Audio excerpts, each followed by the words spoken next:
Film and fun நேயர்களுக்கு வணக்கம். இன்னைக்கு நம்ம பேச போற படம் மதராசி.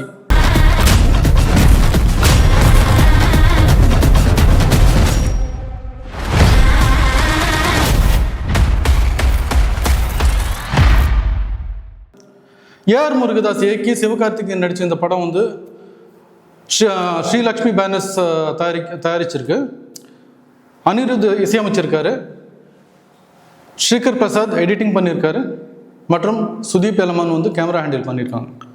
இந்த படத்தை பற்றி ஒரு சின்ன சுருக்கத்தை பார்க்கலாம். ஃபஸ்ட்டு, சிவகார்த்திகேயன் வந்து தன்னோட காதல் தோழியினால் வந்து தொடர்ந்து தற்கொலை முயற்சி ட்ரை பண்ணுவார். அவருடைய ஒரு முயற்சியும் தோல்வியில் அடையும். அப்படிப்பட்ட ஒரு முயற்சியில் பிஜு மேனனை சந்திப்பார். அவங்களோட சந்திப்பு வந்து ஒரு புதிய திருப்பத்தை ஏற்படுத்தும். தன்னோட உயிரை இழக்கிறதுக்கு தயாராக இருக்கிற சிவகார்த்திகேயனை உன்னோட சாவு வந்து அர்த்தமுள்ளதாக இருக்கட்டும் அப்படின்னு சொல்லிட்டு அவருக்கு வந்து ஒரு மிஷன் கொடுத்துருப்பாங்க. அது என்ன மிஷன், அந்த மிஷன் வந்து அவர் வெற்றிகரமாக பண்ணுவார் அப்படின்றது தான் இந்த படத்தோட கரு.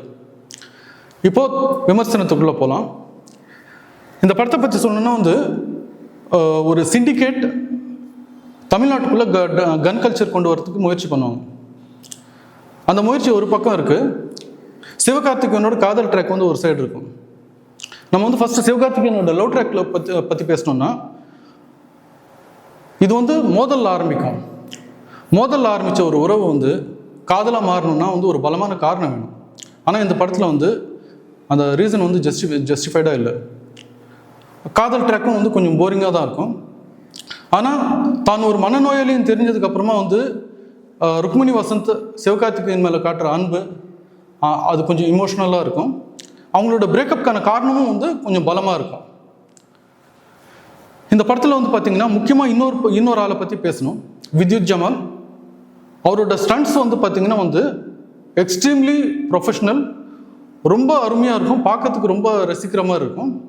ஆனால் வந்து சிவகார்த்திகேயன் கூட எந்த விதத்துலையும் குறையாமல் வந்து அவருக்கு ஈடு கொடுத்து வந்து ஸ்டண்ட்ஸில் வந்து தன்னுடைய திறமையை காமிச்சிருக்காரு. ஸோ அவங்க ரெண்டு பேருக்குள்ளே இருக்கிற அந்த ஃபைட்ஸ் வந்து பார்த்திங்கன்னா ரசிக்கிற மாதிரியே இருக்கும். அப்பப்போ வந்து ஃபைட்ஸ் கொஞ்சம் ப்ரொலாங் பண்ணுற மாதிரி இருக்கும். பட் ஆனால் வந்து போர் அடிக்காமல் வந்து அவங்களுடைய ஸ்டண்ட்ஸ்னால வந்து அதை நிவர்த்தி பண்ணுவாங்க.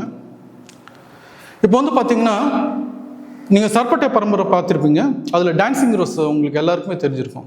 அவருக்கு வந்து இந்த படத்தில் வந்து ஒரு முக்கியமான ரோல் கொடுத்துருக்காங்க. அவரும் வந்து ஒரு நல்லா பண்ணியிருப்பார் அந்த ரோலை. இப்போ வந்து அந்த கதைக்குள்ளே போனோம்னா, அந்த சிண்டிகேட் வந்து தமிழ்நாட்டில் வந்து கன் கல்ச்சர் கொண்டு வந்து தமிழ்நாட்டோட சட்ட ஒழுங்கை வந்து குலைக்கணும் அப்படின்னு ட்ரை பண்ணுவாங்க. அந்த முயற்சியை தடுக்கிறதுக்கு என்ஐஏ வந்து தலையிடுவாங்க. ஆனால் வந்து இந்த படத்தில் வந்து என்ஐஏ ஹேண்டில் பண்ணுற விதத்தை பார்க்கும்போது எனக்கு ஒரே குழப்பமாக இருக்கும். எனக்கு தெரிஞ்சு என்ஐஏ வந்து தன்னுடைய ஆப்ரேஷன்ஸ் வந்து ரொம்ப டிஸ்க்ரீட்டாக வச்சுருப்பாங்க, ரொம்ப ரகசியமாக வச்சுருப்பாங்க. அவங்க முடித்த மிஷன்ஸ்க்கான டீட்டெயில்ஸ் கூட வந்து பல வருஷங்களுக்கு வந்து வெளியிட மாட்டாங்க. ஆனால் இந்த படத்தில் பார்த்திங்கன்னா டாப் சீக்ரெட்ஸ்லாம் வந்து ஒரு போலீஸ் டென்ட்டில் வந்து சுற்றி ஆளுங்க இருக்கிற இடத்துல வந்து பேசுவாங்க. அது வந்து மேபி டைரக்டர் வந்து அவருடைய க்ரியேட்டிவ் லிபர்ட்டிஸ் எடுத்திருக்காருன்னு நினைக்கலாம். ஓகே, பெனிஃபிட் ஆஃப் டவுட் கொடுக்கலாம்.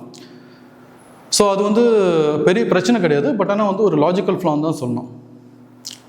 அதுக்கப்புறமா வந்து ஃபர்ஸ்ட் ஆஃப் வந்து பற்றி பேசணும்னா, ஃபர்ஸ்ட் ஆஃபில் பாட்டு வந்து மானாவாரியாக இருக்கும். அப்பப்போ வந்து எப்போ பார்த்தாலும் பாட்டே வருது அப்படின்ற அளவுக்கு வந்து கொஞ்சம் போரிங்காக இருக்கும்.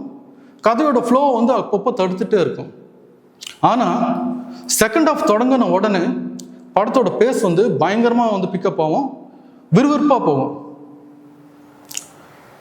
முருகதாஸோடைய பிரில்லியன்ஸ் வந்து அங்கங்கே பார்க்கலாம். ஃபார் எக்ஸாம்பிள், PC1 PC2 காப்பாற்றுறதுக்காக ஒரு பிரில்லியண்ட்டான ஒரு மூவ் பண்ணுவார்.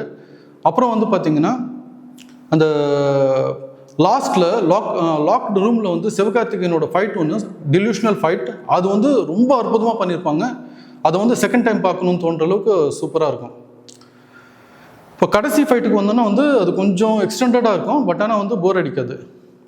இப்போ மொத்தத்தில் சொல்லணுன்னா, மதராசி வந்து சிவகார்த்திகேயனுக்கு அமரன் ரேஞ்சு ஹிட்டு கொடுத்துருக்கா அப்படின்னு சொல்லணும்னா அது வந்து இல்லைன்னு தான் சொல்லணும். அதே மாதிரி முருகதாஸுக்கு வந்து சிக்கந்தர்லேருந்து ஒரு பிரேக் வந்து அவர் ஃபார்முக்கு வந்துட்டார் அப்படின்னு சொன்னால் அதுவும் இல்லை. அவர் கண்டிப்பாக சிக்கந்தர் மாதிரி ஒரு மோசமான படம் எடுக்கலை. அதே டைமில் ஏஆர் முருகதாஸோட ஃபுல் பொட்டன்ஷியல் வந்து இந்த படத்தில் பார்க்க முடியாது. அவர் அந்த சரிவுலேருந்து மீண்டுட்டாருன்னு சொல்லலாம், ஆனால் அவர் பீக்குக்கு இன்னும் வரல.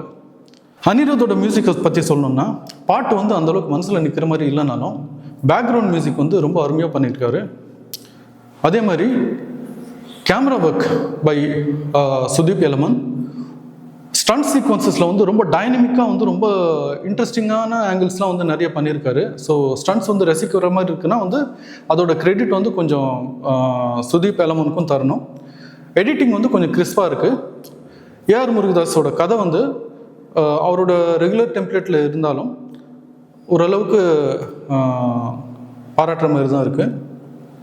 ஸோ மொத்தத்தில் வந்து பார்த்திங்கன்னா இந்த படம் வந்து சிவகார்த்திகேயனோட ஸ்டண்ட்ஸ், வித்யுத்தோட ஆக்ஷன் சீக்வன்சஸ், இதுக்காக வந்து கண்டிப்பாக பார்க்கலாம். இந்த படத்துக்கு நாங்கள் கொடுக்குற ரேட்டிங் 165. உங்களோட ரேட்டிங் என்னன்றது வந்து கமெண்ட்ஸில் எழுதுங்க. இந்த ரிவ்யூ உங்களுக்கு பிடிச்சிருந்ததுன்னா லைக் பண்ணுங்கள். உங்களுக்கு எதாவது கருத்து இருந்ததுன்னா கமெண்ட்ஸில் சொல்லுங்கள். உங்கள் ஃப்ரெண்ட்ஸ் எல்லாருக்கிட்டையும் ஷேர் பண்ணுங்கள். முக்கியமாக ஃபில்ம் அண்ட் ஃபன் சேனலை சப்ஸ்கிரைப் பண்ண மறந்துடாதீங்க. மீண்டும் இன்னொரு திரை விமர்சனத்தில் உங்களை சந்திக்கிற வரைக்கும் உங்களிடமிருந்து விடை பெறுவது உங்கள் உதய்.